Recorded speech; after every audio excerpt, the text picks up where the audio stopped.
a mente subconsciente e os problemas matrimoniais. Todos os problemas matrimoniais são causados pela incapacidade dos interessados de compreender devidamente as funções e os poderes da mente. Atritos entre marido e mulher desaparecerão quando cada um deles usar corretamente a lei da mente. Orando juntos, eles permanecem juntos. A meditação sobre ideais divinos, o estudo das leis da vida, o acordo sobre um objetivo e plano comuns e o prazer da liberdade pessoal produzem aquele casamento harmonioso, aquela bem-aventurança a dois, aquele senso de unicidade em que dois se tornam um. A melhor ocasião de prevenir o divórcio é antes do casamento. Não há nada de errado em querer livrar-se de uma situação insuportável. Mas, para começar, como é que chegamos a essa situação?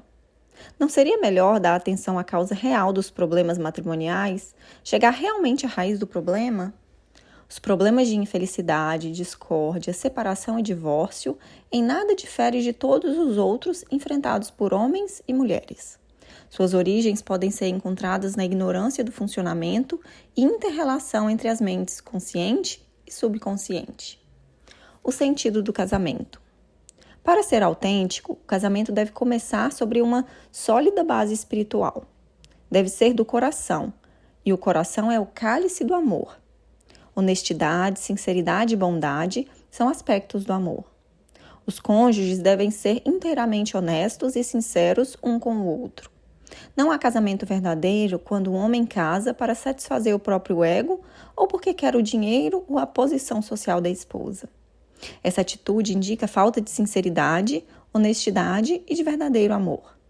Um casamento desses é uma farsa, uma fraude, um baile de máscaras a dois. Se a mulher diz, estou cansada de trabalhar, quero casar porque quero segurança, sua premissa maior é falsa. Ela não usa corretamente as leis da mente.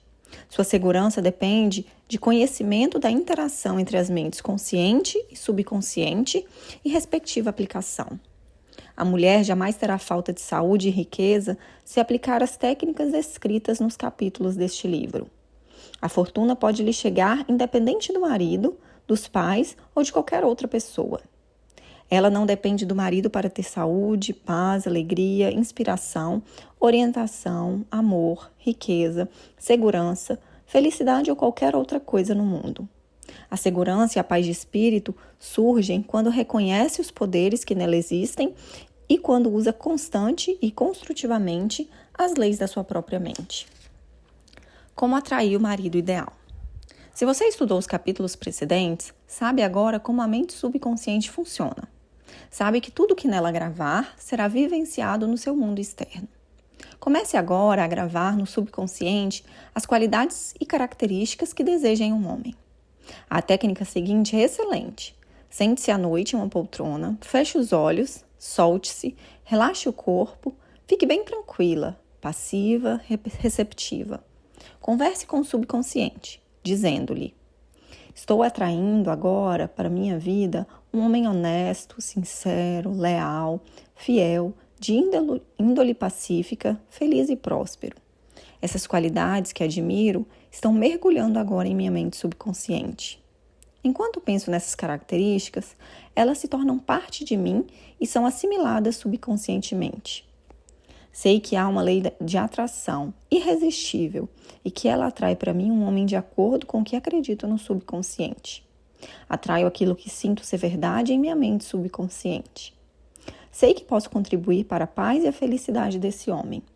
Ele ama meus ideais e eu amo os dele. Ele não quer me mudar, nem eu mudá-lo. Amor mútuo, liberdade e respeito entre nós. Pratique esse processo de impregnar a mente subconsciente. Em seguida, você terá a alegria de atrair um homem que possui as qualidades e características em que pensou. A inteligência subconsciente abrirá um caminho, onde vocês se encontrarão, de acordo com o fluxo irresistível e constante da sua mente subconsciente. Desenvolva o forte desejo de dar o melhor de si em amor, dedicação e cooperação. Seja receptiva a essa dádiva de amor que deu à sua mente subconsciente. Como atrair a esposa ideal? Para atrair a companheira para toda a vida que você busca, afirme o seguinte: Nesse momento, estou atraindo a mulher certa, que está em perfeita harmonia comigo. Essa união é o espiritual, porque é amor divino, funcionando através da personalidade de alguém com quem me fundirei perfeitamente. Sei que a essa mulher posso dar amor, luz, paz e alegria. Sinto e acredito que posso lhe tornar a vida plena, completa e maravilhosa. Afirmo agora que ela possui as seguintes qualidades e atributos.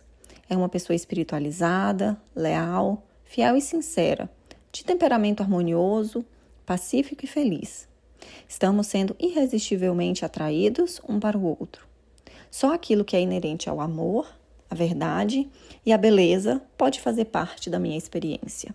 Aceito agora minha companheira ideal.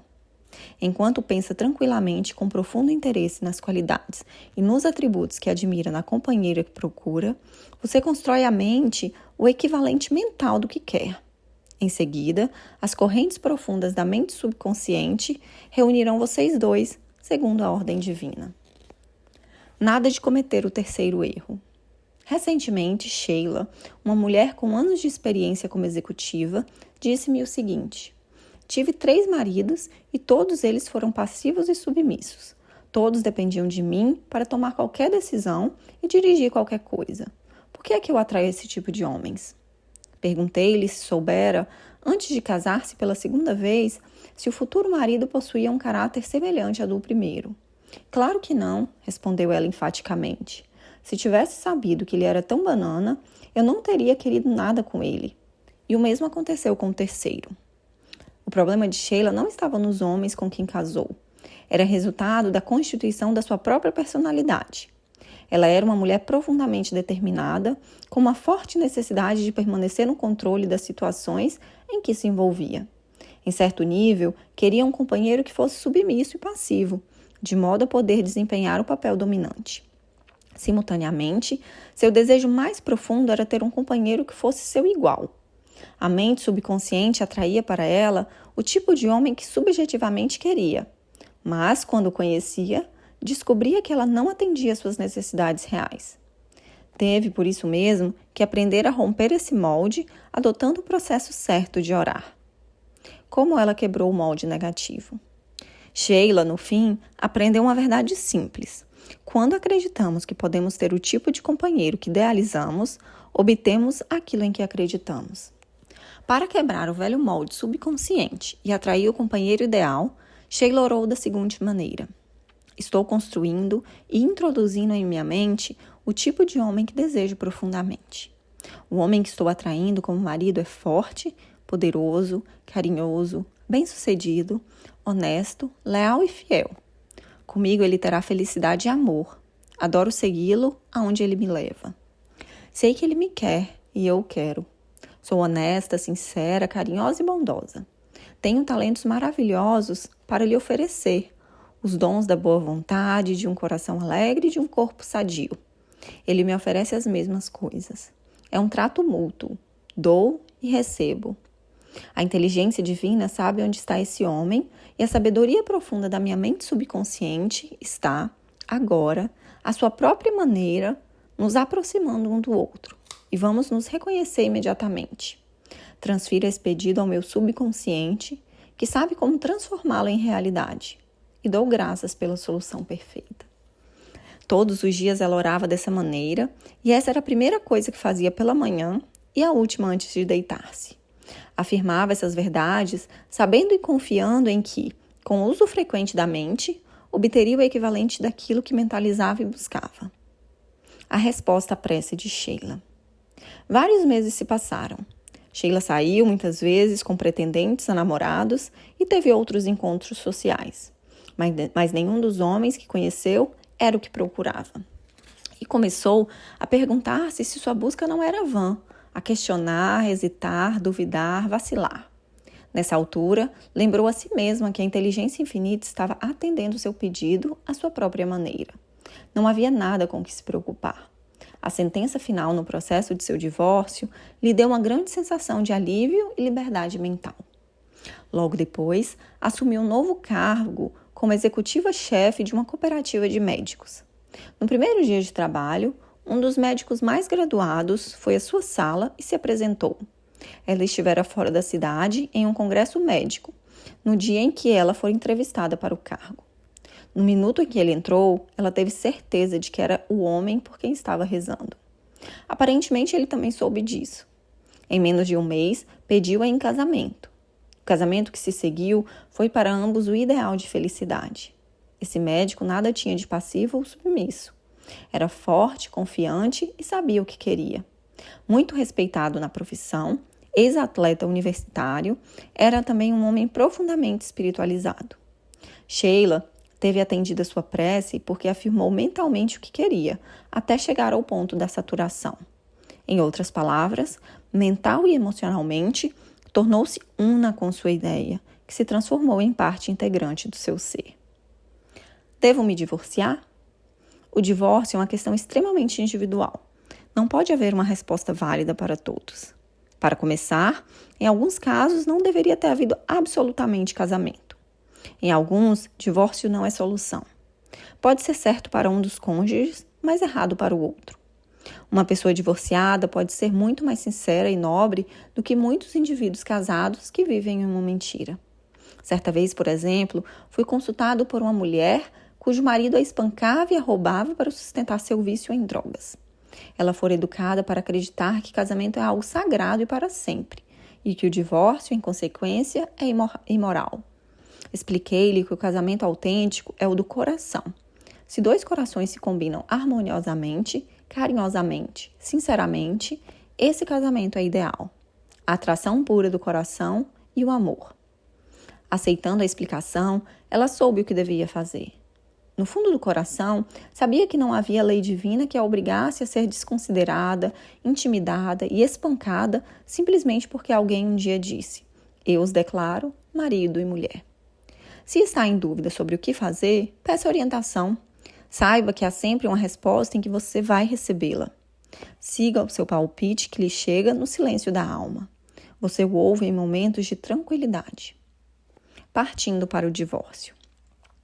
Conversei certa vez com 2 jovens, casados havia apenas alguns meses e que já estavam pensando em divórcio. Descobri que o rapaz sentia o medo constante de que a esposa o abandonasse. Contava com rejeição e acreditava que ela lhe seria infiel. Esses pensamentos se transformaram em obsessão. A atitude mental dele era de separação e de desconfiança. A mulher demonstrava-lhe indiferença, mas isso era resultado dos próprios sentimentos do marido. A atmosfera de separação, operando por meio da mente subconsciente, gerou uma condição ou ação de acordo com o molde mental que a gerava. Há uma lei da ação e reação, da causa e efeito. O pensamento é a ação e a resposta do subconsciente, a reação. A esposa abandonou o lar e pediu divórcio, exatamente o que ele temia e que acreditava que ela faria. O divórcio começa na mente. O divórcio acontece, em primeiro lugar, na mente. Os procedimentos legais vêm depois.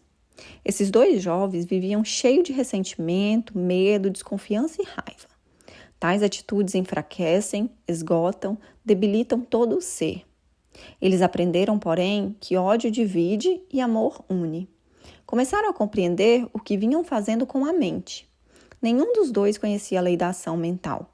Estavam usando mal a mente e atraindo caos e sofrimento. Por sugestão minha, o casal voltou a viver junto e tentou a terapia da oração. Começaram a irradiar amor, paz e boa vontade recíprocos. Individualmente, praticavam projetar harmonia, saúde, paz e amor para o outro. E todas as noites alternavam-se na leitura dos livros dos Salmos. Como resultado desse esforço sincero da parte de ambos e da impregnação do subconsciente com impulsos benéficos, o casamento está se tornando mais belo para eles a cada dia. A esposa que reclama sem parar. Muitas vezes, o motivo das reclamações da esposa é que não consegue atenção. A ânsia legítima de amor e afeição manifesta-se de uma maneira que afasta ainda mais o companheiro. Dê atenção e demonstre apreciação pela esposa. Faça-lhe elogios e exalte seus muitos pontos fortes. Outro tipo de reclamação reflete o desejo de fazer com que o companheiro se encaixe em um determinado molde. Poucas maneiras são mais rápidas para afastar o companheiro. Esposas e maridos devem estar de guarda para não se transformarem em coveiros, procurando sempre pequenas falhas e erros no outro. Muito melhor será que deem atenção e elogiem as qualidades positivas e maravilhosas do outro. O marido macambúzio. Se começar a ficar emburrado ou mórbido contra a esposa por causa de coisas que ela disse ou fez, o marido está, psicologicamente falando, cometendo adultério. Um dos sentidos do adultério é idolatria, que significa dar atenção ao que é negativo e destrutivo, ou unir-se mentalmente a isso. Quando em silêncio alimenta ressentimento contra a esposa e vive cheio de hostilidade contra ela, o marido comete adultério. Não está sendo fiel aos votos matrimoniais, que são de amá-la, protegê-la e respeitá-la todos os dias de sua vida. O homem caladão, amargurado e ressentido, porém pode também engolir suas observações violentas, controlar a raiva e fazer um grande esforço para ser atencioso, bondoso, delicado. Habilmente pode ignorar as diferenças. Com elogios e esforço mental, pode livrar-se do hábito do antagonismo. Embeber no subconsciente com pensamentos de paz, harmonia e amor, vai descobrir que viverá melhor não só com a esposa, mas também com todas as outras pessoas em sua vida. Adote uma postura de tolerância e no fim você encontrará paz e harmonia. O grande erro. É um grande erro discutir seus problemas ou dificuldades matrimoniais com vizinhos e parentes. Vamos supor, por exemplo, que a esposa diz a um vizinho: John trata minha mãe de maneira abominável, bebe demais e frequentemente me insulta e me maltrata. A esposa está degradando e amesquinhando o marido diante dos olhos de todos com quem conversa. Além disso, enquanto fala e insiste em falar dos defeitos dele, cria efetivamente esses estados em si mesma. Quem está pensando e sentindo isso? Ela. E como pensamos e sentimos, assim somos. Parentes, via de regra, dão-nos conselhos errados. O conselho é, em geral, tendencioso e preconceituoso, porque nunca é oferecido de forma impessoal. E qualquer conselho recebido que viola a regra áurea, que é também uma lei cósmica, não é bom nem válido. Vale ainda lembrar que até hoje não houve situação de dois seres humanos vivendo sobre o mesmo teto sem choques de temperamento, períodos de mágoa ou tensões. Jamais revele para amigos o lado triste de seu casamento. Mantenha as brigas para si mesma. Evite criticar e condenar seu parceiro. Não tente mudar sua companheira. O marido jamais deve tentar transformar sua mulher em uma segunda edição de si mesmo. A tentativa indelicada de mudá-la é uma afronta, uma declaração de que ela não vale nada como é. Essas tentativas são sempre contraproducentes e, não raro, acabam destruindo o casamento. Tentar mudar alguém destrói-lhe o orgulho e a autoestima e desperta antagonismo e ressentimento, que talvez sejam fatais para o laço matrimonial. Ajustes são necessários, claro. Nenhum de nós é perfeito e isso se aplica também ao casamento. Se der uma boa olhada em sua própria mente e analisar seu caráter e comportamento, você vai encontrar defeitos suficientes para mantê-lo ocupado pelo resto da vida. Se pensa, vou transformá-la naquilo que quero, está procurando briga e divórcio, está pedindo sofrimento e terá que aprender, a duras penas, que não há ninguém a reformar, a não ser você mesmo. Rezem juntos e permaneçam unidos em oração. Primeiro passo: jamais leve de um dia para o outro irritações acumuladas, causadas por pequenos desapontamentos. Antes de dormir, tenham o cuidado de se perdoarem mutuamente por quaisquer palavra grosseira que disseram um ao outro durante o dia. Quando acordar pela manhã, afirme que a inteligência infinita orienta-o em todo o seu comportamento. Envie pensamentos carinhosos de paz, harmonia e amor ao companheiro, a todos os membros da família e a todo o mundo. Segundo passo: dê graças no café da manhã. Dê graça pela comida gostosa, pela sua prosperidade, por todas as bênçãos que recebeu. Resolva que nenhum problema, preocupação ou discussão vão fazer parte da conversa à mesa. A mesma coisa aplica-se à hora das demais refeições. Diga à sua esposa ou esposo: reconheço tudo que você faz e lhe envio amor e boa vontade durante todo o dia. Terceiro passo: marido e mulher devem alternar-se em oração todas as noites. Não espere como direito seu certas coisas do cônjuge. Demonstre apreciação e amor. Pense em apreciação e boa vontade, e não em condenação, críticas e reclamações. A maneira de construir um lar perfeito e um casamento feliz consiste em usar os alicerces do amor, beleza, harmonia e respeito mútuo, fé em Deus e em todas as coisas boas. Antes de dormir, leia os Salmos 23, 27 e 91, o capítulo 11 da Epístola de Hebreus e o 13 da primeira Epístola aos Coríntios, e outros grandes textos da Bíblia. Praticando as verdades que eles contêm, seu casamento será cada vez mais abençoado ao longo dos anos. Passe em revista os seus atos. Primeiro, a ignorância das leis mentais e espirituais é a causa de toda infelicidade no casamento. Rezando cientificamente juntos, vocês permanecem juntos. 2. A melhor ocasião de evitar divórcio é antes do casamento. Se aprender a orar da maneira certa, atrairá o companheiro certo. 3. Casamento é a união de homem e uma mulher ligados pelo amor. Seus corações batem em uníssono e eles se movem para frente, para cima e para Deus. 4. Casamento algum garante felicidade. Encontramos felicidade pensando nas verdades eternas de Deus e nos valores espirituais da vida. Nesse caso, homem e mulher podem contribuir para a felicidade e alegria recíprocas. 5. Você atrai o companheiro certo pensando nas qualidades e características que admira no homem ou na mulher. Em seguida, a mente subconsciente os aproximará dentro da ordem divina. 6. Você tem que instilar na mente o equivalente do que quer no companheiro. Se quer atrair um companheiro honesto, sincero, carinhoso, você tem que ser honesta, sincera e carinhosa. 7. No casamento, você não é obrigado a repetir os erros passados.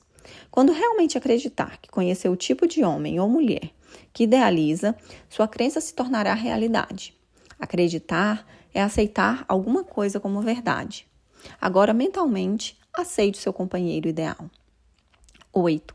Não se pergunte como, por quê ou onde vai conhecer o companheiro pelo qual reza. Confie implicitamente na sabedoria da mente subconsciente. Ela tem o poder de realizar aquilo para o qual foi criada. Você não precisa ajudá-la. 9. Você comete adultério quando se entrega a ressentimento, rancor, má vontade e hostilidade contra seu cônjuge. Está vivendo mentalmente com o erro. Respeite seus laços matrimoniais. Prometo cuidar, amar e respeitar fulano todos os dias da minha vida. 10. Deixe de projetar padrões de medo ao seu companheiro. Projete amor, paz, harmonia e boa vontade. E seu casamento se tornará mais belo e mais maravilhoso com as passagens dos anos. 11. Transmitam um ao outro amor, paz e boa vontade. Essas vibrações são captadas pela mente subconsciente, resultando em confiança, afeição e respeito mútuo. 12. O companheiro reclamador está, em geral, querendo atenção e apreciação. Está ansiando por amor e afeição. Elogie e exalte suas boas qualidades. Mostre-lhe que o ama e que aprecia.